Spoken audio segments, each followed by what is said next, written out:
So our server room is where we're going to place all of our servers and our network. Now, a lot of folks today are going to the cloud, but that makes what I've just been saying about the internet even more important, to have those two internet connections and making sure those internet connections are at a good price. As your servers go out to the cloud, you're now having to pay more for your internet connection to make sure that you've got a good quality internet connection. The server in the office might be 10 times faster than a server out there on the internet to access. So you've got to have that good internet connection to get you there. Now, the boxes that I was showing you on the outside of the building, that box is right on the other side of the wall, and there's all sorts of cables here that were run for the legacy older copper internet services that we're in the process of taking out.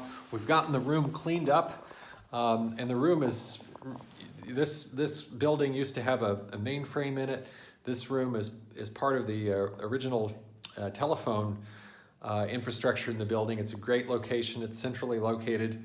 It's got good access to power and those types of things, but we still are finding that we're going to have to do some work to it. So firstly, we've gotten the room cleaned up. We've got it painted, and we got all of the old telecom stuff and the old drop ceiling out of here. It's got a nice design here where we've got a lockable door, and the door also has a little bit of breathing capabilities. But we're going to go way over top of what this room was originally designed for. So we, as far as the HVAC needs, we just have one little duct originally in the room, and we're going to need more than that. So we're going to move a split unit into this room that we had at our existing offices, so we can keep it nice and cool in here. We don't have to keep it super cool. Probably in the high 70s, low 80s is where we need to be. It doesn't need to be one of those 55-degree rooms. But we'll have the cooling here so that we can not overheat any of our equipment and shorten its lifespan. The next thing that we did is we've got these block walls, which, as you know, are a little tricky to mount things to. So we got things cleaned up, and we got a nice wooden panel put on the wall so that we can easily mount and screw equipment to it. Then we're going to get our freestanding racks installed in the middle of the room here.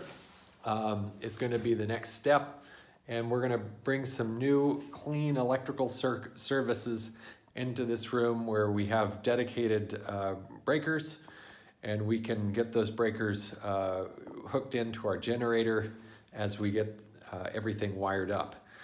So we did decide to just bring clean electrical service to the room, ensuring that all of that was dedicated and generator accessible. So we will be checking back with you in the coming weeks and show you how the build out is going.